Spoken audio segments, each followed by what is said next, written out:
watching KOMO News at 6. Justin left a beautiful wife and daughter, 5-month-old Lily, who's always going to know what an incredible man her father was. Killed in the line of duty, a deputy in Southwest Washington loses his life responding to a call. The first fallen deputy in the 165-year history of the Cowlitz County Sheriff's Office.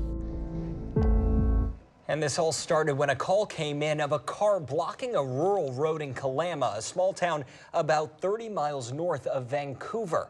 And right now, officers are searching for the person who shot and killed 29-year-old Deputy Justin DeRozier late last night. As soon as they make an arrest, we will let you know. It is the second death, of course, in the line of duty in our state in just the last month. KOMO's Patrick Quinn has the very latest now from Cowlitz County.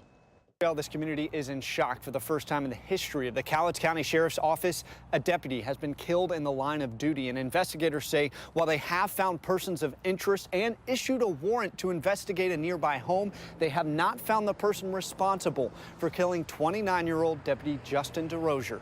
There are few cops who want to be a cop more than Justin did. Cowlitz County Undersheriff Darren Ullman coping with the sudden death of one of his deputies. 29-year-old Justin DeRozier was shot and killed in rural Kalama late Saturday night, responding to a parking complaint. Police say DeRozier arrived and was soon met by gunfire. It was really close. It was right there, right above the hill right there. Mark McKinnon, who lives nearby, heard the gunshots. There was at least six successive shots. Deputy DeRozier was rushed to the hospital, but died of his injuries just after midnight, leaving behind a wife and daughter, Lily, born in October. And he had that presence that couldn't be overlooked.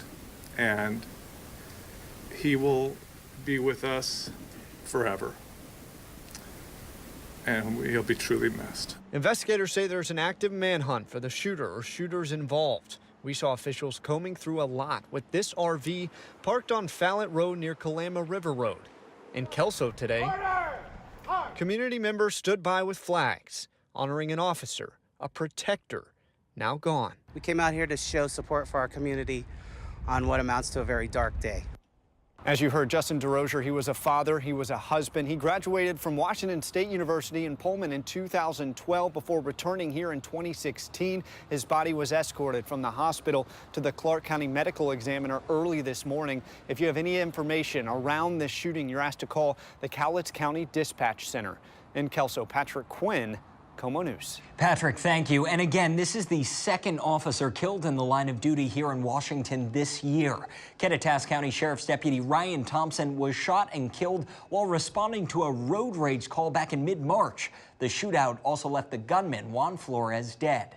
Hard to believe it has happened twice now. Stick with the KOMO News Network for continuing developments on this story. We'll have it for you around the clock on KOMOnews.com, on our social media platforms, and you can listen in at KOMO Radio.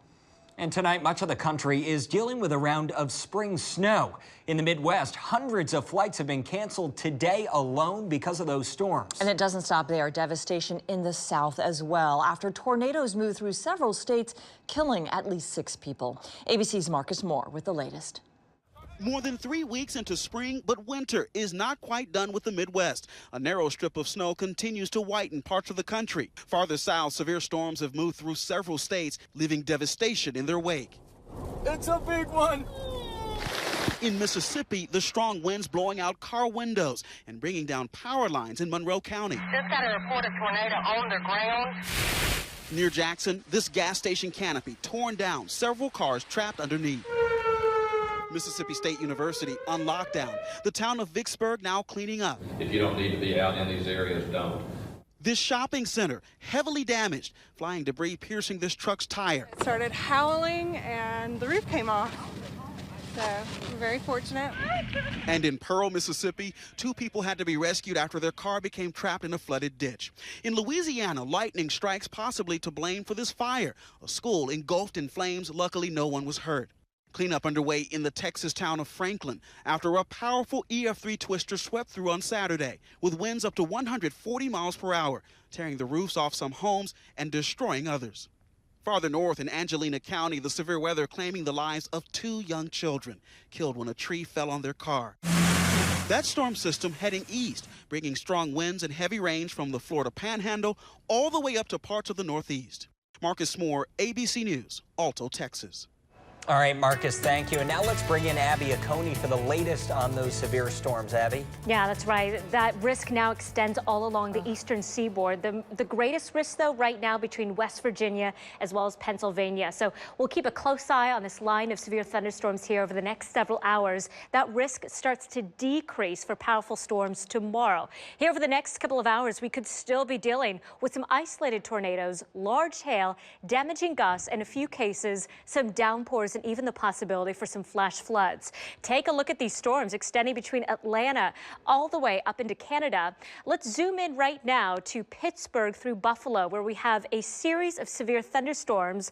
The biggest threat tonight with these storms will be the potential for some damaging gusts at or exceeding 60 miles per hour. In West Virginia, we're also seeing very strong thunderstorms moving off to the east-northeast. This same storm system is also bringing along with it some pockets of very heavy snow into parts of Illinois as well as Michigan. We'll be keeping a close eye on this for you just as much as our local weather too. We are seeing some widespread rain right now along the I-5 corridor between Everett all the way through Olympia. Some of that rain ongoing for the coast and the Olympic Peninsula too.